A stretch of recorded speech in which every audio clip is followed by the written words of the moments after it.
Welcome to Stoic Golden Tribe, the place where wisdom meets masculinity and every man learns the true art of living with purpose. Today, we're diving deep into one of the most uncomfortable truths many men ignore: why being in a relationship at 60 or 70 years old can sometimes be one of the biggest mistakes of your life. At that age, you're not chasing time, you're protecting it. You're not trying to build anymore, you're trying to preserve what's left of your peace, your health, and your dignity. And yet too many men walk into late-life relationships believing it will fix their loneliness, only to lose the very peace they've spent decades working for. This video will challenge how you see love, companionship, and freedom in your later years. Because sometimes the most masculine decision a man can make is to choose solitude over chaos. So before we dive in, make sure you like, share, and subscribe to the channel. And if you want deeper, exclusive content only for members, join the Brotherhood through the link below and become part of the Stoic Golden Tribe. Now let's begin. Chapter 1. The Illusion of Companionship. At 60 or 70, a man reaches a rare moment in life, a season where silence finally speaks louder than the world. The noise of youth fades, the responsibilities that once demanded every ounce of his strength begin to quiet down. The children have their own lives, the job no longer defines him, and the constant chase for approval no longer excites him. In that stillness, a question rises from within. Now that I have time, what should I do with it? And this is where many older men fall into the same emotional trap: the illusion of companionship. They begin to believe that being in a relationship again will fill the emptiness they feel inside. They imagine laughter at the dinner table, someone beside them during the long nights, someone to talk to, someone to share the last chapters of life with. But what most men don't realize is this: loneliness is not the absence of people, it's the absence of peace. You can be surrounded by people and still feel completely alone. You can have a woman beside you and still feel emotionally empty. Because peace doesn't come from presence, it comes from alignment. At 60 or 70, your spirit is no longer built for emotional battles. You've already fought your wars, financial, personal, and spiritual. You've lost, you've rebuilt, and you've learned. You don't need another person to test your patience or drain your energy with unnecessary drama disguised as companionship. Many men make the mistake of forgetting how demanding relationships can be. They forget that love at that age is not the same as love at 25. At 25, you have time to argue, to prove, to fix, to chase. But at 65, your time is limited and your peace is sacred. When you enter a relationship at that age, you're not just giving your love, you're risking your peace, your schedule, your space, and sometimes even your health. Because emotional tension doesn't just break hearts, it breaks bodies. It raises your blood pressure, it keeps you awake at night, and it slowly steals the years you're supposed to be living in calm reflection. Look at history. King Solomon, the man once considered the wisest to ever live, spent his youth pursuing wisdom, wealth, and purpose. But in his old age, his many relationships distracted him from his peace and clouded his judgment.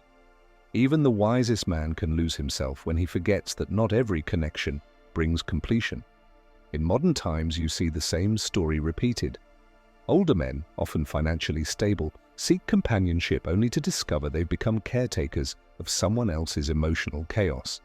Their homes turn into battlegrounds of misunderstanding, resentment, and control. And deep inside, they regret not protecting their solitude, the one thing they had finally earned after a lifetime of struggle. The illusion of companionship tells you that being alone means being incomplete. But the truth is, a peaceful man sitting in silence is far richer than a man surrounded by noise. At that stage in life, peace should be your currency. You've paid your dues, you've lived your stories, you've proven your worth. Now you deserve rest, not resistance. If a relationship comes, let it come naturally, but never chase it out of fear of being alone, because sometimes God gives you solitude, not as a punishment, but as protection. Drop a comment below. Do you believe peace is more valuable than companionship in your later years? Chapter 2. When comfort becomes a trap. As men grow older, there's a silent desire that begins to whisper louder with each passing year. The desire for comfort. After decades of fighting through life, working hard, enduring pain, raising children, burying dreams and losing people, every man eventually wants peace.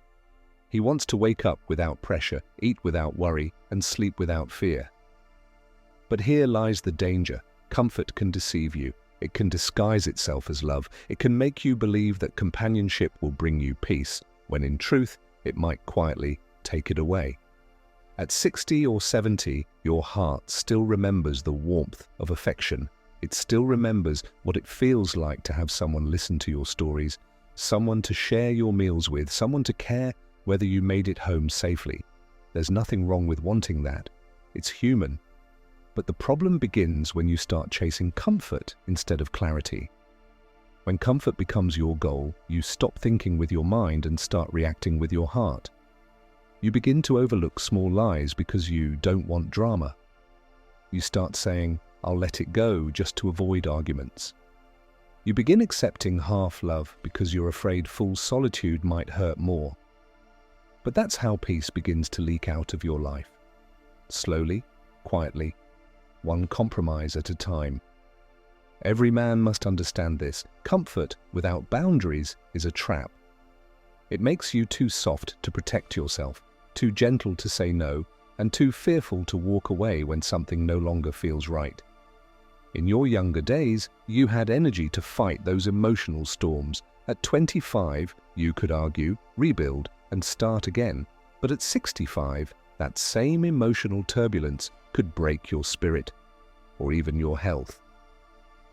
There's a reason older men suffer more from stress-related illnesses when in toxic relationships. The body no longer has the same resilience. Emotional pressure at that age doesn't just hurt your heart, it weakens your soul. Even history reminds us that emotional blindness can destroy even the strongest. Take Samson, a man whose strength could tear down armies but whose weakness for comfort cost him his power. His story wasn't about lust, it was about trust. He trusted someone who never valued his peace, and that trust destroyed him. Now imagine that on a smaller scale, an older man, lonely and vulnerable, giving his love and resources to someone who doesn't share his loyalty. It happens every day, not because he's foolish, but because comfort made him forget how to guard his peace. And when comfort becomes a man's escape, it becomes his downfall. A wise older man learns that not every presence is worth the price of peace. He learns that solitude isn't a punishment, it's protection. Because sometimes the best company you'll ever find is the quiet version of yourself that finally stopped trying to prove his worth to others. When you sit alone at your table, sipping your coffee, reading your book, watching the sunrise, that isn't loneliness. That's freedom. That's peace. And it's something no relationship should ever cost you. There's a story of an old Japanese samurai who, after retiring from war, refused to marry again. When asked why, he said, "I have fought enough battles with others. Now I must win peace within myself." That's wisdom. That's maturity. So ask yourself, are you seeking companionship because it adds to your peace, or because you're afraid to face yourself? Because if it's the latter, then you're not looking for love. You're looking for distraction. At your age, the goal isn't to be with someone who fills your time. It's to be with someone who fills your spirit. And if you can't find that, walk alone with dignity. Because no man loses by protecting his peace. Drop a comment below. Do you think many older men lose their peace because they chase comfort instead of clarity? Chapter 3. The Price of Late Love. When a man reaches his 60s or 70s, love takes on a different shape. It's no longer about passion, excitement, or proving something to the world. It's supposed to be about peace, a deep, calm connection between two souls who've both known life's storms and have learned to value silence over noise. But in reality, that's not always what happens, because while love in your youth is built on hope and discovery, love in old age is built on memory and vulnerability. And when those memories are filled with loss, betrayal, or disappointment, your heart becomes easy to manipulate. You see, by that stage of life, many men are emotionally generous but spiritually tired. They've spent years giving. To their families, their careers, their communities, they've given everything they had, and all they want now is someone who gives back, someone who listens, someone who understands. But this desire for connection often makes them forget one thing. Not everyone who smiles at you deserves access to your peace. When a man falls in love late in life, he often does it with his whole heart. He no longer plays games, he no longer hides his emotions, and he no longer pretends to be tough, because time has already humbled him.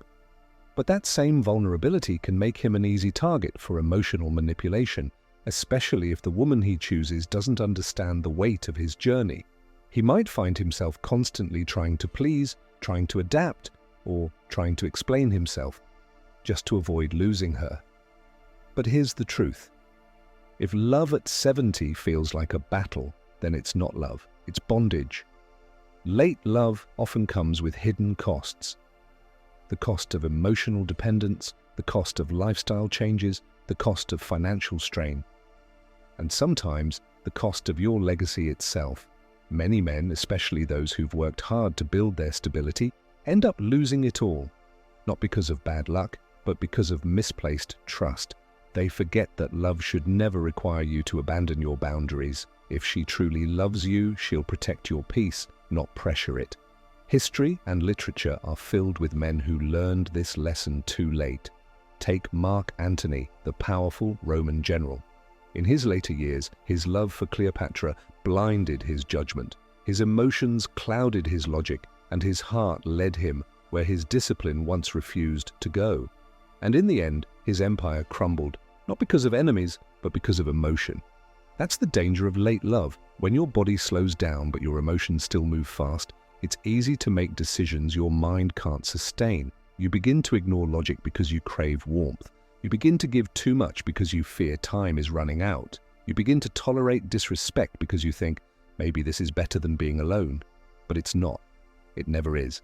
A man should never trade his dignity for affection, especially not in his final chapters. At that point in life, peace is not just comfort, it's medicine. It's healing for your soul, your heart, and your body. When you lose peace at 70, you lose the very thing that keeps you alive. Because stress at that age isn't just emotional, it becomes physical. It affects your blood, your heart, your sleep. It drains your joy, weakens your focus, and shortens your years. That's why every older man must remember this. Love should make you stronger, not smaller. It should bring you laughter, not anxiety. It should restore you, not drain you.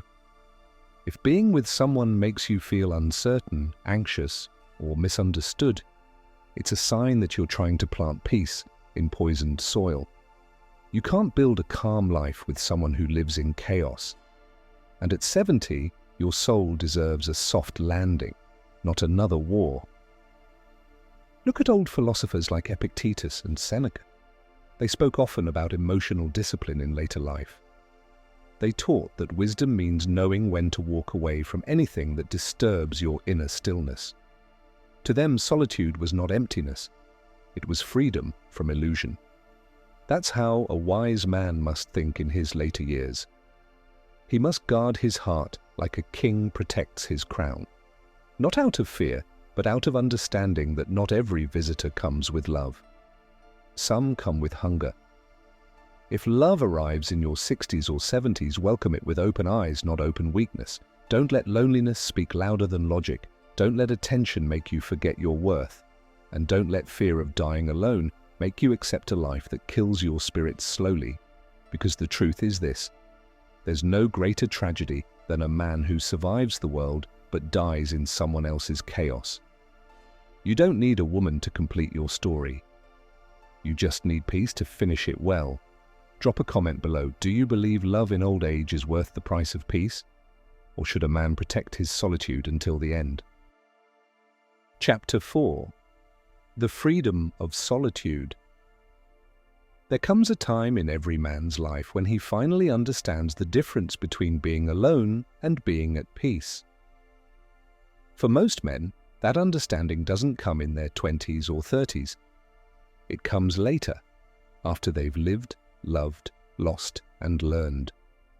It comes when their heart finally whispers, "I don't need more people. I need more peace." At 60 or 70, solitude becomes a sacred gift, but only for the man wise enough to see it. Because society keeps shouting, "You need someone beside you." But what society never tells you is that not everyone beside you truly stands with you. Some people come to take your time, some come to drain your energy, and some come simply because they fear their own loneliness more than they value your peace. That's why a wise man at that age must build a fortress around his soul. He must protect his mornings, his routines, his silence, and his sanity, because those things, the quiet walks, the calm meals, the deep reflections, are what keep his heart young, his mind clear, and his spirit strong. The truth is, the older you get, the less you need validation. You no longer chase beauty because you understand it fades. You no longer chase approval because you've learned it's temporary. And you no longer chase relationships just for the sake of companionship, because you finally see that peaceful solitude is better than painful company. Many older men discover this too late, after giving their hearts to the wrong woman, their money to the wrong promises, or their time to the wrong people. But the wise few, those who learn early, could spend their last years not in regret but in reflection. They walk slowly, they speak softly, they forgive deeply. They understand that not every silence needs to be filled, and not every seat at the table needs to be occupied. There's a kind of freedom that comes when a man finally lets go of the need to be loved and learns to simply be content. That freedom is divine. It's the kind of peace that no relationship can buy and no heartbreak can destroy. It doesn't mean you stop loving people. It means you stop losing yourself to them. You can still care, still give, still smile, but now you do it from a place of strength, not need. You no longer fear being alone because solitude has become your teacher, not your enemy. Even great men in history understood this truth. Marcus Aurelius, the Roman emperor and philosopher, spent his final years in solitude, journaling about self-discipline, purpose, and peace. He had power, wealth, and people around him, yet he always returned to silence. Why? Because he knew the greatest kingdom a man can ever rule is his inner world. So to every man entering the later chapters of his life, listen carefully. You don't owe the world your remaining years. You don't owe anyone constant availability. You owe yourself peace. You owe yourself clarity. And you owe yourself the freedom to spend your final seasons living, not performing. If love finds you, let it find you in peace, not in loneliness. If companionship comes, let it come from understanding, not fear. And if solitude remains, let it be your greatest blessing, not your punishment. Because the truth is, the man who learns to walk alone in peace is never truly alone. He walks with wisdom. He walks with self-respect. He walks with God. So don't let the world tell you that being single at 70 is failure. It's not, it's mastery. It means you've learned what most men never do, that peace is the highest form of love. Drop a comment below. If you had to choose between peace and companionship in your later years, which would you choose and why?